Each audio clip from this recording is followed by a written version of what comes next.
Hey everybody, welcome to another episode of Elite Performers who found their voice and are serving with impact consistently and authentically. And this is a special episode because, as you can see on the screen, it's also an episode of the Harry Singer Foundation's Empowering Women show. Why? Because my guest is an amazing, inspirational, empowering woman in her own right, and she is one of the people that, remember, I'm hand-picking people to showcase what I call elite performers who are doing good consistently and authentically, and they're playing at the top of their game, and they're not just achievers, they're fulfilled achievers. This is what it's all about. So this amazing lady, I'm going to introduce you, I'm going to give you a rundown of some of her highlights, and then we're really going to get to know her. So let me introduce you to Angela Middleton MBE. She is a peak performance expert, social entrepreneur, a world-class speaker,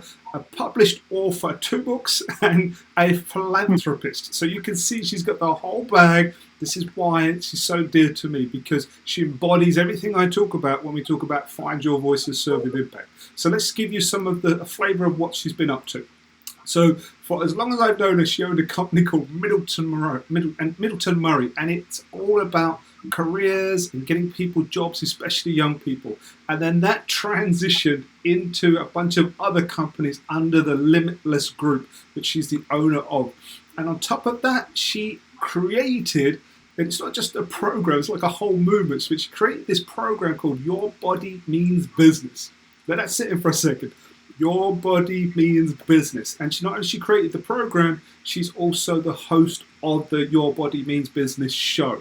Amazing show. So when we get Angela's contact details at the end, she'll give you links to go and watch all of those shows. On top of that, I haven't even put it here, she also is the host of, she created a podcast that I Want to Be A. I Want to Be A. So from like the career queen, she's interviewing individuals from A to Z. I want to be an accountant to a, I don't know what Z is, zoologist, right? But I think I was on the S, a speaker or service, right? But amazing podcast. So let me keep going. And she was also for, I think, about 3 years, she was on Richard Branson's Boom panel, where she was helping to shortlist businesses and companies that he could invest in. But from there, knowing Angela, she's now gone on, and she's now, in her own right, a prolific angel investor. And also, she, like I've already mentioned, she was dubbed the careers queen because of so many like media appearances on national TV, on radio magazines, talking about careers and productivity in the workplace. And I'm going to keep going, right? So this, you go again. She is a bodybuilder. She's performing and doing all this now. And whether you believe it or not, I still have to rub my eyes in. She's fitter and stronger at 58 years old than she was at 25. I kid you not. When I talk about an empowering woman for other women, she's an empowering soul for guys everywhere as well, right? So let's carry on. Middleton Philanthropist CIC. So what does that mean? She has her own philanthropy community interest company. We'll be talking about that as well. And in 2019, she was quite right. I see a lot of people get awards. I see a lot of people get the annual honors list and so on. And then there's those people that have done it over time. Once again, consistently and authentically. So she was awarded the MBE in for her services in business and youth employment. And you know what? I read a lot of missions, but her mission is really simple, right? To help people to see and fulfill their potential. Let's bring her in. Angela, you there? I'm here. Thank you so much, Harry. That's such a lovely intro. So and lovely to be here. Thanks so much. It's a pleasure thank you so much for taking time out. And that, even though that was like, I love doing those intros, and I know when people are there like, oh, what an amazing intro, because it's just like, there's only so much you can fit in one slide. But seeing as we're doing the Elite Performers and the Empowering Women show, I'm going to make sure I draw out the questions and bring out those answers in you that will cover both, so you don't need to worry about any of that. So what we'll do is let's give people a little bit of the backstory. Let's hear a little bit about Angela. What was the journey that got you to do all of those things that you're doing now, and not just do it as an elite performer to start getting recognised by your peers and other people. So let's hear a little bit of backstory of Angela Middleton. Oh, thank you. Well, it's quite a lot of a backstory because I'm quite old now, 58, as you said. But the interesting thing is that I really just feel like I'm just starting, and that I spend a lot of my time actually talking to people who maybe are my age, 40s, 50s, 60s, even 70s, and getting them to realise that with the advances in science and the opportunities that we have in the future ahead of us, that people are only just starting. And I think that's such an exciting, amazing thing about life. So I'll tell you the journey so far. And just in a nutshell, really, I'm a Londoner, as you are. And I just had, very lovely but normal childhood, and went to some pretty rough state schools. And but my dad always drummed into me, get a good job, Angela. You've got to work really, really hard to get a good job. And he said, if you don't do that, you're going to end up working in Woolworths. And for some reason, the worst thing would be working in Woolworths. I don't know why, because I'm sure it would have been nice. But anyway, to cut long story short, I didn't have anybody around me in terms of sort of professional network to influence me to go to university or anything at that point. So I left school with A levels. I was an overworker, an over preparer, and there's probably reasons for that. But my dad was sort of one of those in the garden. He'd sort of play, ball and never let me get 10 out of 10. It'd only be 9 out of 10. He always pushed me like that. Yeah. And basically I had a corporate career. I joined BP Oil. They sponsored me to do a degree. I did 10 years with BP. I ended up, I think it taught me consistency, diligence, no matter how much you feel inside in terms of if you're shy or you feel out of place sometimes or you don't know. I remember with BP Oil being with people, they were talking about politics. We went to amazing restaurants because in the 80s, that's for the corporate life, not knowing what knife and fork to use, all those sorts of things. But, I realized that you could just get your head down, and in the end, doesn't matter where you come from or, what your background is, you can achieve things. And I had my head down and I did really well at BP. I went to work for college, which became Barclays, for another 10 years. And then when I got to 39, 40, I really had this thought that, physically, I really believed this at the time as well, actually. At about 39, 40, I started to think, right, physically I may be deteriorating, but mentally I'm really growing. And so what am I going to do with this brain of mine? I love reading and I love learning. Right, I'm going to start a business. What I realised 15 years later, at the age of 54, is actually that was nonsense about my body, and that you can actually completely reinvent yourself physically. And it's actually quite simple to do, not easy, but simple.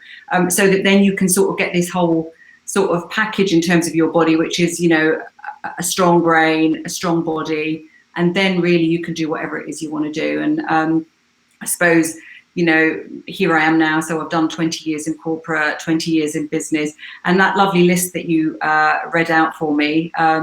Yes, that's all true. But, what's not there is another big long list of all the things that go wrong and all the aggravation and difficulty. And I just feel, I suppose, if there's one thing that I've got that makes me unusual, is that I can really see people's potential.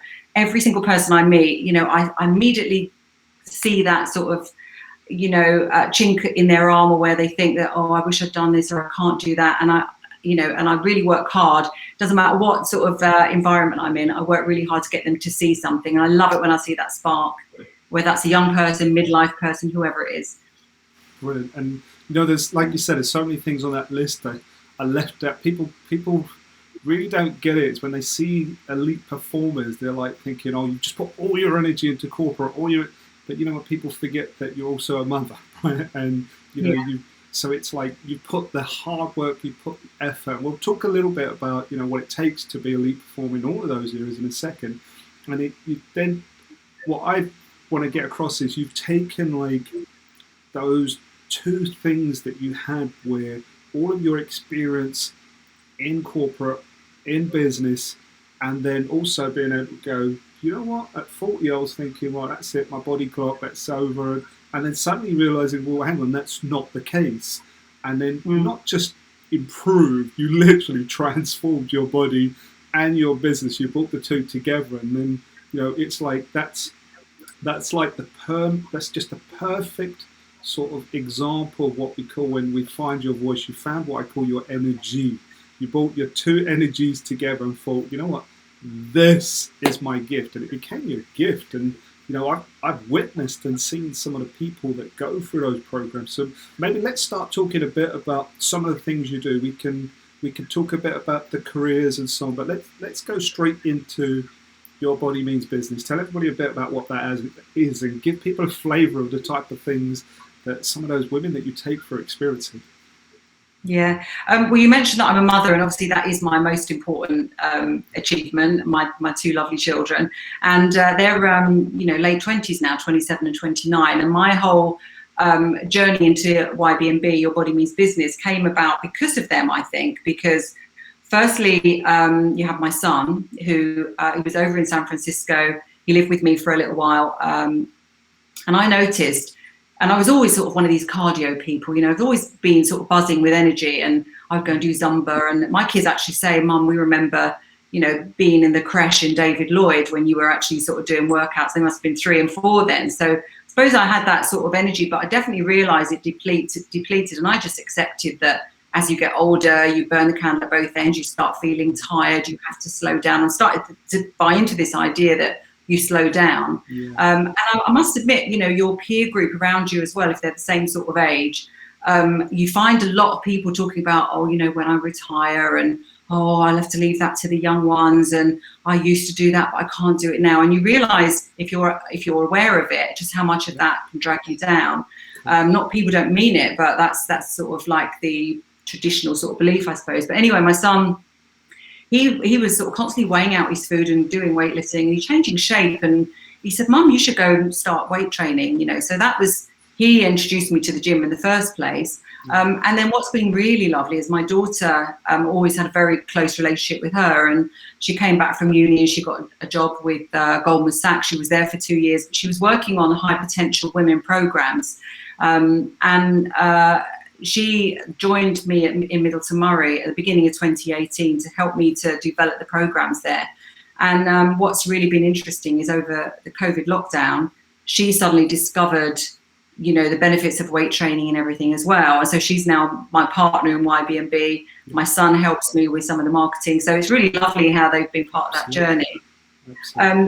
But in terms of what we do, though, it's nearly all women, but it's some men as well. But I don't know, women seem to be drawn more to it. I don't know why that is. I'm very happy to work with men or women, but basically the premise is that people wonder why they can't get to where they want to in business or in career or finances. And what I realized myself is that we're this vehicle. We might have this brain inside, but why would we expect this brain, which is responsible for everything we do, say, achieve, don't achieve, why would we expect that to be working optimally if everything else around us is wearing out? And what I realized is that the interesting thing was I started weight training to get rid of a tummy roll and build some muscles. But what I didn't realize was that, you can see this, but you can't see what's going on in there. And the same thing happens. And when you have a medical and they start telling you have pretty much zero visceral fat, low inflammation, a body much younger than, your actual chronological age, you realize the same things happen on the inside. Now, what happens then is you've now got a strong body, so you've got the energy. You've now got a strong mind, so you've got the ability to focus.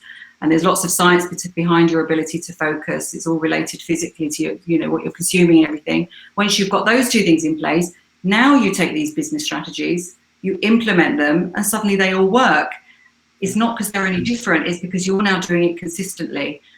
And so that was the premise of Your Body Means Business. And I started to teach this firstly to the people around me, my sort of family, and then the people that work for me at Middleton Murray, with suddenly great results. I start to see really good people sitting at the desk, not achieving what they wanted to achieve. And I realized they're drinking blue drinks and munching on chocolate bars. And, one was like pre-diabetic and overweight and couldn't lose weight. And, you started to sort of tell people they share this journey. They all started to change and couldn't believe it. And that's when, in the middle of 2018, myself with my daughter, we started to put these modules together. Firstly, the idea was just going to share this information with people that, you know, want to use it, who are already on our programs. And then during lockdown, it became so much bigger. It became a real sort of, you know, a virtual program, a global audience, everything from me just giving the modules through to group coaching, through to private coaching. And yeah, I can give you some case studies if you want. Just people just have made the same transformation as I have, physically, mentally, and in their business. Everything from top lawyers, from a top dentist based in Finland, a nutritionist in Netherlands, a guy who's a trader who didn't want to have a dad bod anymore, he said, but he said his highest priority was to get his top line back up. And he ended up getting a 6-pack and a much bigger top line. Yeah, you know, a 67-year-old guy from Holland who said he'd never had a 6-pack. He wanted to come out of retirement. We got him the 6-pack, and also, you know, he's now got an eco-friendly construction business. And so I think this is the way forward for all of us, midlifers in particular, that we can have a reset. We can sort our bodies out in a surprisingly short period of time. That then strengthens our mind, and we can do whatever we want careers-wise. And so it's lovely for me to be able to bring all these things together into one offering, I suppose. 100%, 100%. And you know, it's like when we do what we do, when we're in the industry or the sector, when it comes to helping people, those are the results. You know, their body and their business, but then they come and tell you what that means to them, and you know that's always the buzz. That's the currency. But you know, when you've made it financially, you do all those other things. Then you realise what matters the most. And you mentioned lockdown and so on. I always believe that when we get squeezed, we get forced to become more educated on finances, emotions, and so. But lockdown in particular made everybody start to get more aware on health, because you know, all the word moving, but so just our mental health, physical health, the whole thing. And but on that topic about what we do, you're also in the world as a world-class speaker, and you took your knowledge and you graced the stages with Gary Vee and Grant Cardone and so on. How was that for you? You know, that transition from, you know, doing what you do, you got the corporate thing, and then it was a case of, right, okay, I'm now going to stand on stages and share what you got with larger numbers of people. So share a little bit about that for yourself.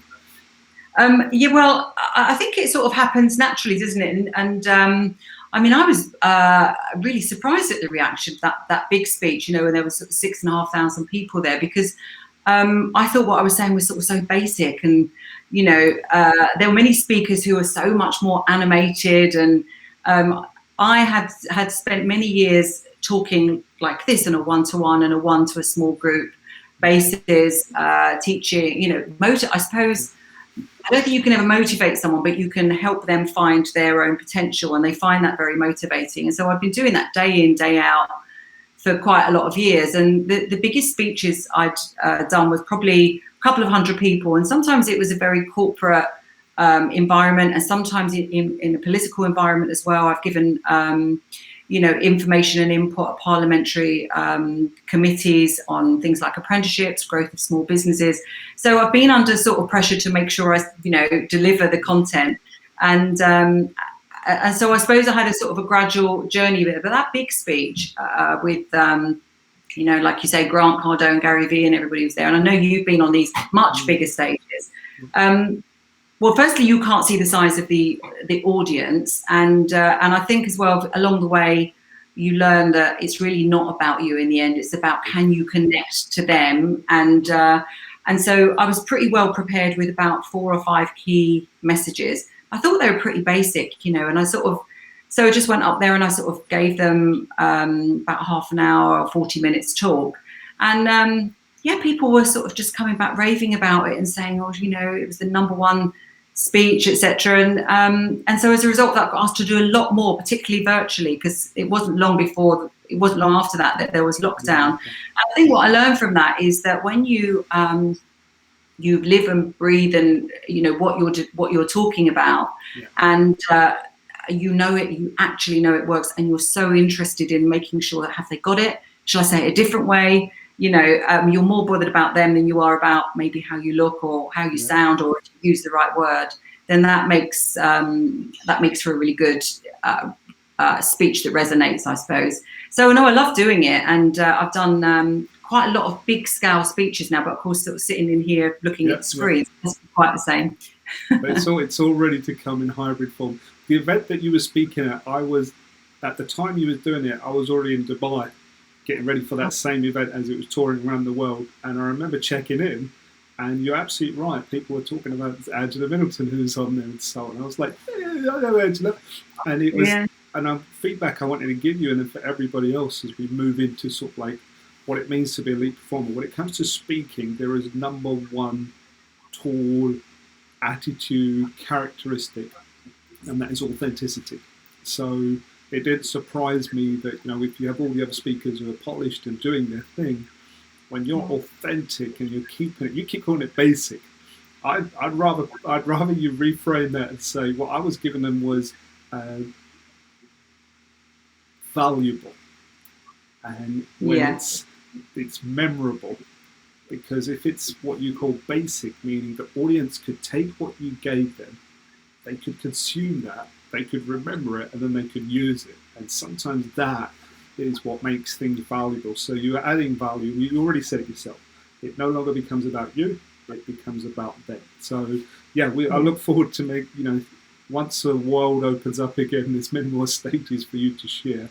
But let's get into that. So anybody watching right now who is like, oh, Harry, go and ask her, what does it take to become an elite performer, right? And then also, as it's the Empowering Women show, because you do work with women, because you are an amazing, empowering woman just for everything you do as a role model, what is some tools, tips, or strategies that maybe you share with your clients that you want to share with the people watching or listening? But really, let's get into this. I know what my definition is of a person that is a elite performer, but what is it for you that you think you could give someone who, who's got there, but they've just got to break through that plateau and get to that level where bang, it all clicks? Yeah, I think I'll tell you what I think it is, and then I'll tell you some strategies for actually achieving it, because the it is easier said than done. And the it for me is definitely mindset, and there's so much conversation about mindset. But you and I are both big fans of Tony Robbins, and Tony Robbins talks, doesn't he, about the quality of your life is about your emotions, and the quality of your emotions is about what you focus on.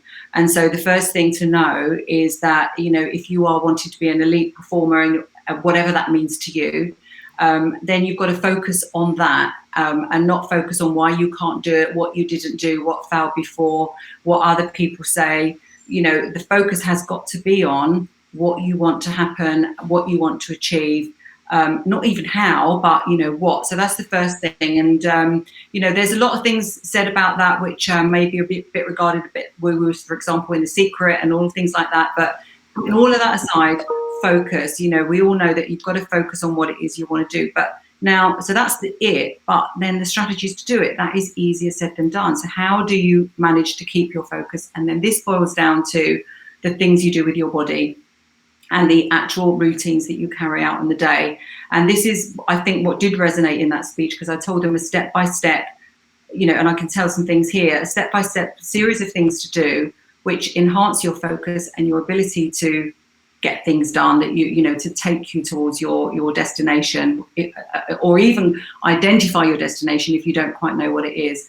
So the first thing is really, it's got to be about your body. I've said mindset, but your brain is encased in there, and you've got to sort of build your body up. The lovely thing is that you can do it fairly quickly, and you can do it some really simple things. It boils down to a routine. It boils down to deciding.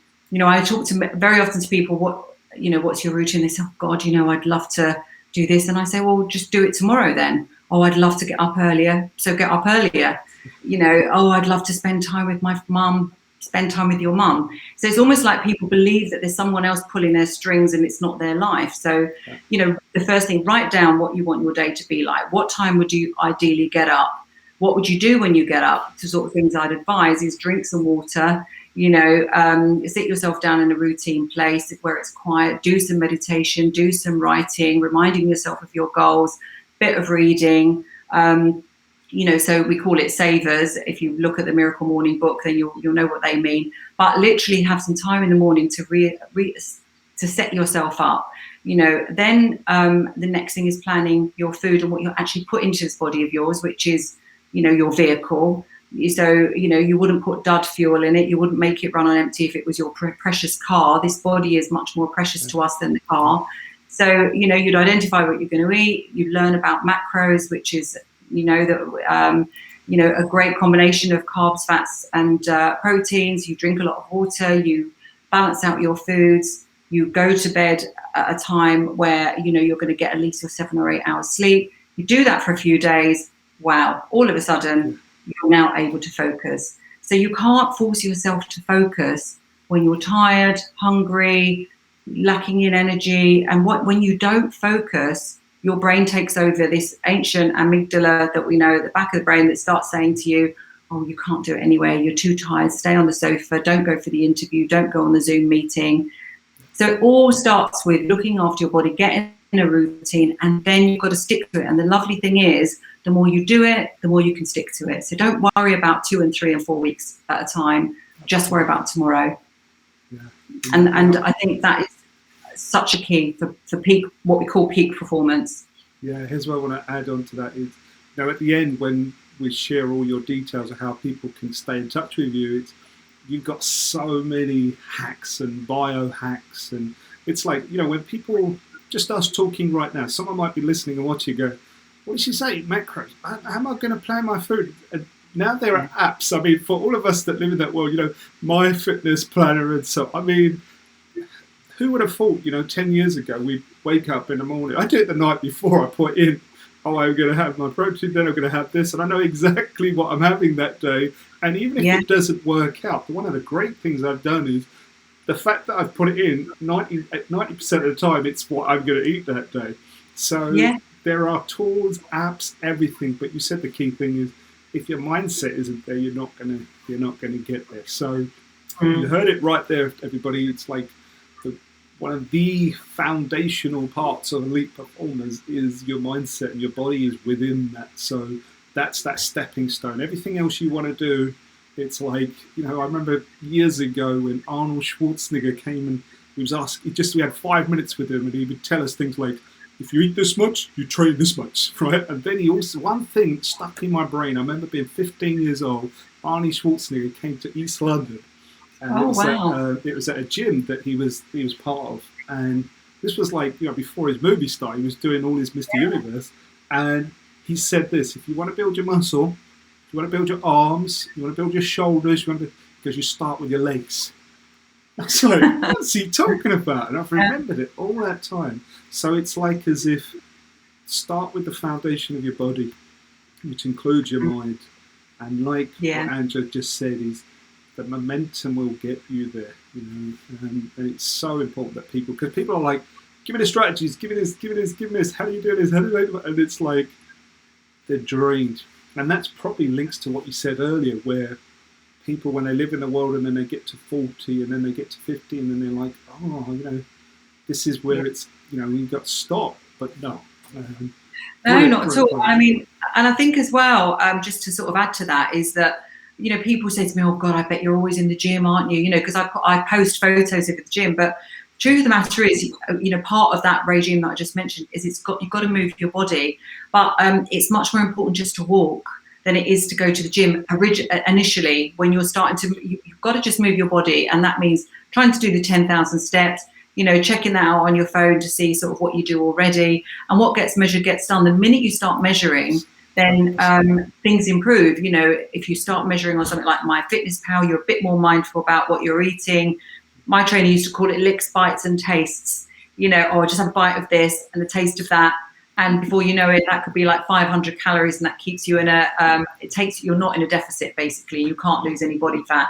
But there's many simple things that we teach. And I've seen women who have never touched a dumbbell before, and I've taught them to weight train, and they've got, midriffs that they're embarrassed about, great big t-shirt.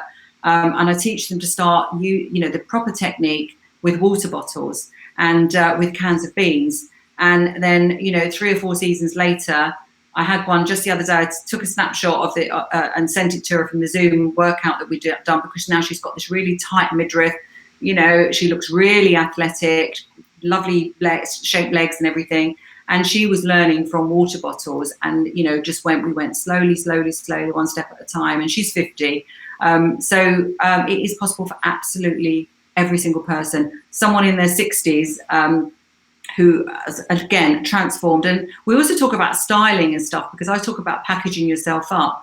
You know, when I wrote the books about how to get your first job, I spoke about it then, just didn't really emphasize so much on the fitness. But I did actually have a section on, you know, what you put into your body and sleep and stuff. But, you know, I've always said about packaging yourself up. And when you look different and you feel different, another part of that, you know, is just the same way with an Apple phone, you know, they change the packaging. Start to have a look at, you know, people want to change the way they dress. They might want to change their hair. They might want to whiten their teeth. Little things, getting their eyebrows done. This transforms the way that men and women look. And so little things like that we also do on the program as well, to help people with their styling, and it's a bit like having a lovely house and you do all the foundations but not do the carpets and the curtains. So, you know, we also talk about all of that with them as well. That's the whole thing about, yeah, you do the whole package. That's one of the commonalities when it comes to elite performers. And so now this is perfect segue into it, because the one thing that we see the myth is, people focus on elite performers. They got it down, they got the achievement, they mastered that science of achievement. And whenever I bring my guest on, I know that they are what I call F elite performers. And everyone was like, oh, that's profanity. And it's not that F, it's what I call fulfilled elite performers. So I want to move now into, you know, the service, the contribution, the philanthropy, but really the question I've got for you, Andrew, that I want to get across to people who are already elite performers, but they seem to be on this hamster wheel of like, I've got the achievement going, I've got it, but there's something missing, and they, you know, sometimes what I call emotionally constipated, or there's always something there, and they look at other people and they go, what are they doing? It can't be just about her body, it's got to be something. It really does come down to fulfillment. So maybe talk a little bit about what fulfillment means for you, how it, you know, having that without, like, achievement without fulfillment is not a nice place to be. But go ahead, let's get your spin on it and talk about some of the service that you're involved in.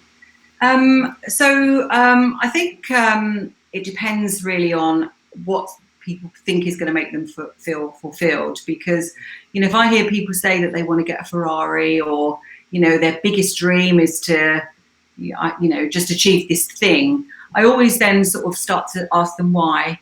You know, what is it that they think it's going to make them feel? And then once they sort of explain it or think about it for a little bit, I sort of try to get them to think, well, is there another way that you could feel that right now?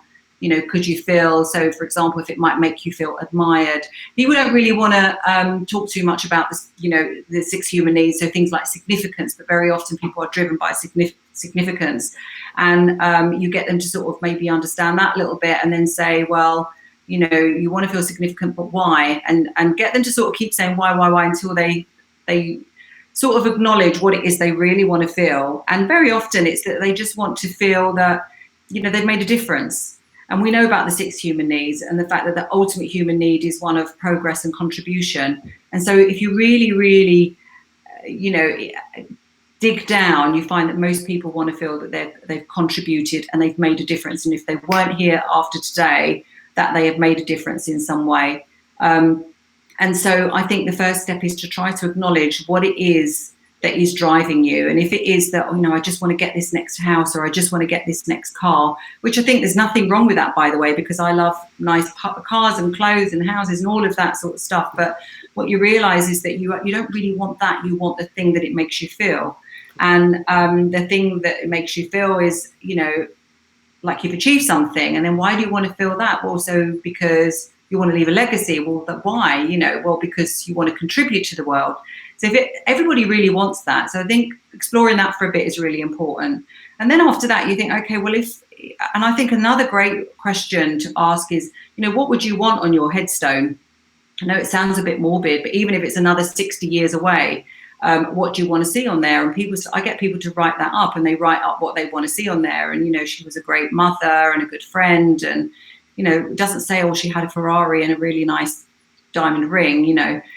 So they might want all those things as well, but it's about contribution and what they want said about them. Once you're really clear on that, you realize you can do that in many, many different ways right now. And you can just, you know, I call it the ripple effect, firstly, with this program that I've got. So some people have come onto the program, they've achieved their own great result, and then you hear from them lovely things like their niece has just gone and lost 20 kgs. You know, their son is starting to eat so much more healthily, and he set up a club with his friends. My hairdresser, you know, just after lockdown, I mean, this delighted me so much. I looked at her when I first came out to have my hair done, which direly needed it. I really did. And she was 10 kgs lighter, and she said, I just watched your stories. I just did what you said. And she said it was the very first time that I had time to implement it. And that just made me feel so happy, and, you know, that, oh God, I've made a difference there without even realizing it, just because. And now that makes me think it's worth doing all those stories. It's worth doing all those live posts, because sometimes you don't know about it. You've talked about this before, but then you know, you have to trust in the fact that it's making a difference. I think that's what we're all here for in the end, is to make a difference to someone. And it doesn't have to be the whole world. You know, it doesn't have to be, you don't have to be on this big stage making a difference to thousands. But, you know, I lost my dad in 2019. And I always thought it was really, one of the saddest things about it was at his funeral, it was so packed. And yet my dad always thought he wasn't really that important. You know, he wasn't like a very high up in a job, or hadn't earned loads of money or anything. But look at the difference he made, you know, and the people that sort of turned up.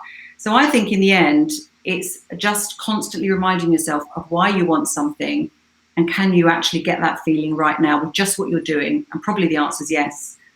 Yeah, beautiful, beautiful. And this is it. You put all of those things, those parts of what I call find your voice, where finding your voice, finding your energy, getting out all of who you really are, and you've done that. And then it's about serve with impact. What you talked about is those things that, you know, the answer to the why. The deeper you get in the why, then you bring that to your game. Whether you're a pop star, business owner, you're doing whatever, you bring that, and to your family. And that last part is legacy. So what's Angela Middleton's legacy? What's next? And, you know, you've always been serving. So this is why I say it's like, you know, we met years ago through youth leadership programs, and then, you know, me speaking on a stage and so on. And even now when we connect, it's like, you know, you call me in to speak to your people about service. And the reason you do that is because you've got it right up here on your values list. So, you know, what's Angela's legacy? What will she carry on giving way beyond generations to come? One other thing I just want to say about elite performers before I jump into that, if it's okay, is that I've not sort of mentioned any of the difficulties or you know, let's say negatives along that path, because no matter how much you want to do what I've just said, you are inevitably going to find things that trip you up, and you're also going to come across people that, you know, don't agree with the way that you're doing things or what you're doing or whatever. And so you have got to remember that on your journey to be an elite performer, as you've sort of so kindly dubbed me, you know, but if you're trying to be that, then there are going to be some people that maybe don't agree with you, or you upset, or whatever. And you've got to have, actually, as much as you want to contribute, you've also got to have that sort of bit of a steely side. You know, you've got to be very fixated on what you think is right. And you can be helped by having this morning routine, because, you know, the strongest mindset can still be shaken, you know, if maybe you think, oh, am I doing that bit right? Or is this right? Or I'm not really sure. And especially some of the things that people have had to put up with all over COVID lockdown, you know, it's not easy for anybody. And I come across so many people who, they just think that they can't do it. You know, they've had too many knockbacks and too many what they see failures, and they just don't think they're good enough to achieve what they want to achieve. So you've got to somehow find that steeliness within you, and almost be a bit, I don't want to use the word vicious, but I will do a bit vicious about your end goal, because otherwise you can just sort of have a great intention, but sort of, be sort of waylaid by what everybody else thinks and says, and the day-to-day drudge, and just not get anywhere. So I think you've got to have that steeliness, that fight, that viciousness, and having that morning routine and that physical and mental strength really helps you do that. And so I just think it's just important for people to know that, because you have to work at it. 100%. It's the non-negotiables that we have, and it's, people think that you're either serving or you're taking, and that's not the case. That's not the case. It's, some of the most amazing service leaders are very good at receiving. So that's what it's always about. So please, let's get into the legacy. Let's get into your gut. What's next as well?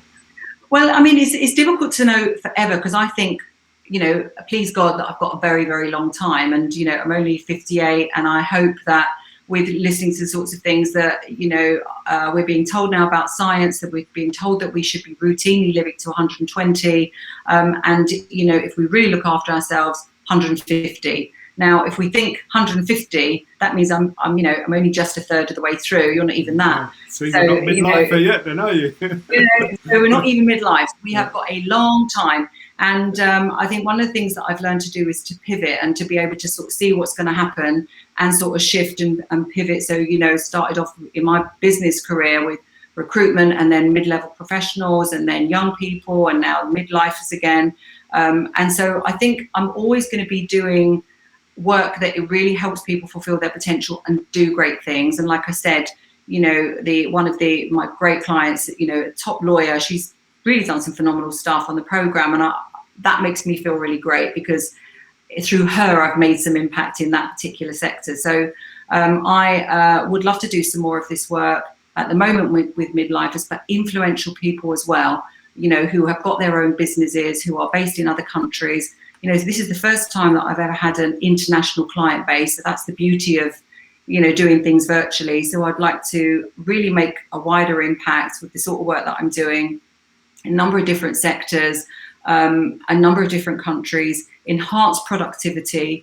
And I mean, who knows ultimately where that's going to go. But, in terms of sort of tangible things, we're currently creating an app, because some of this stuff, I can't do private coaching with that many people. So we're going to put it into an app, and it's going to be really, low cost entry. And some of it is going to be there's a lot of stuff we do for free anyway, which means a lot of people can access it. And probably pivot 6 or 7 more times, who knows? So that's my intention. And I always say this, and COVID's reminded us, to just teach us that tomorrow's never promised, and the beautiful part of what you already have is your podcast series and all of those things. How to become this is all there. It's digital, right? So these things live beyond us, and if I encapsulate it, you're living that mission. You're living the mission of helping people, because there's so much of the population that still can't see that potential. And we're not just talking everything, it's just what that growth is for them, where they could go. And I see that you're doing that you're reminding people, you're opening people's eyes. I talk about finding your voice, but I think you're very much about opening people's eyes and then going, okay, now you could see it, now let's go and do it, and give them all those like steeliness, and let's get through this, because you can. And there's that word that, when you named your companies, that it's, to me, if I gave you a gift, it would be about that. You're providing with people the gift of knowing that they're limitless, and that's ongoing, it's always going. And, even now I can guarantee it's like, we have our Empowering Women show coming up later this year, the summit, virtual summit, and you're, going to 100% you're going to be invited to be contributing to that, because it's about people hearing your message, your gift. And like you say, when you're 80 or when you're 100, there may be new gifts that we'll put in there, but it will always be that seed of you showing people that limitless energy. So and on that note, it's like, how can people follow you? How can they find that journey of what you're doing, and so what's the best way? Give us a bunch of them, and we'll put them on the YouTube text under the YouTube feed as well. Well, I tried to make it as straightforward as possible. So all my tags are at Angela Middleton. So I jumped on the social media bandwagon quite early on. 2006, actually, I remember joining Facebook and having someone look at it. And, everyone saying, why are you letting that guy play, on that machine, talking to his university friends? But anyways, as a result of that, I ended up getting my name at Angela Middleton on all the channels. But I'm mainly prolific on Instagram and on LinkedIn. So, and then my website is at Angela Middleton. And currently, the Your Body Means Business is the main entity that I'm putting all my efforts into. So at Your Body Means Business as well. So you'll see lots of activity. I do lots of live shows Monday, Wednesday, Friday. So I do little snippets, and there's loads of stuff if people are interested in what we've been talking about. Hopefully they'll find some hints and tips to get them started. Absolutely. I was giggling then about the whole social, 2008, when Facebook first came out. I remember sitting in a Starbucks with the guy that was taking care of all of our websites and stuff, and he had this app. He was selling Facebook, and he was setting it up for me. I go, what is this thing? He goes, you just look for people that you know, and then they'll start doing. By the time he went to the bathroom and came back, I think I had 1,000 people send me a friend's request. He went, what did you do? And you know what it was? Yeah. I found Deepak Chopra and Jamie Oliver, and I sent them a friend's request. They'd sent it back, and then suddenly all of their, and I was like, I don't know what this thing is. And now we go, a decade or so later, and things are moving so fast, but it's another one of your examples of the trends. You pick up the trends, you know what's happening, because we've been able to use what works. As entrepreneurs, we're always like, if it works, if it serves us, it's great. It's not about whether it's right. Yeah, I mean, the other I was going to mention, and I don't know how active you're on it yet, is Clubhouse, because I joined it in January. And I must say, I sort of dabbled a little bit, but I haven't really jumped on that yet. But I see some people have, and they've been really able to spread the message there as well. So I'm at Angela Middleton Clubhouse, but I only just got started with that. I don't know about you. Tell you what we'll do. I host a group there, but I find it's really time consuming, right? But what I'll do is, I know what I'm going to do. You've just inspired me with that in that moment. So I will now turn my Clubhouse group where I'll go, right, I'm going to have a conversation with Angela Middleton, all the other elite performers, and it will just be us talking, and then people can jump on and do those. That's how I use it. But so we'll find you on Clubhouse and all those other bits. But Angela, last word from you before I wrap it up to anybody that's watching and listening. Well, I think, thank you very much for listening to us, and I think you can't go wrong listening to Harry's stuff, because I always learn stuff when I listen to him, and very inspiring. And so keep on listening to Harry's stuff. And, he also inspired me to speak as well. The very first time I saw Harry speaking was at a big Tony Robbins event, and I was so impressed because there were literally 20,000 of us or something, and you'd never know it. He was super cool and really engaged the audience. So, so it's an honor to be here. And if you want to start somewhere, do a reset, then you can start right now. You can start tonight. You can plan your food. You can plan what your ideal day tomorrow. You can write it down, and you can start living it. It's not easy. No one said that, but it is very simple. There you go. So anyone that ever says to Angela Middleton, I want to do something, she's going to go, right, let's do it. So thank you so much.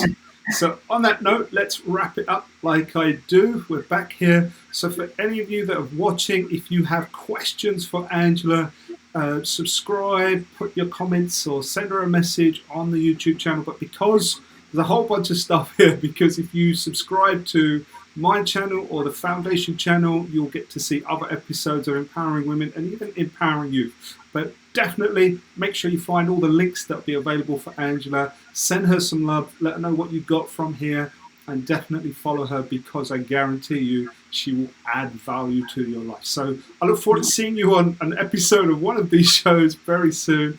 But until then, keep serving. Thank you. Bye-bye.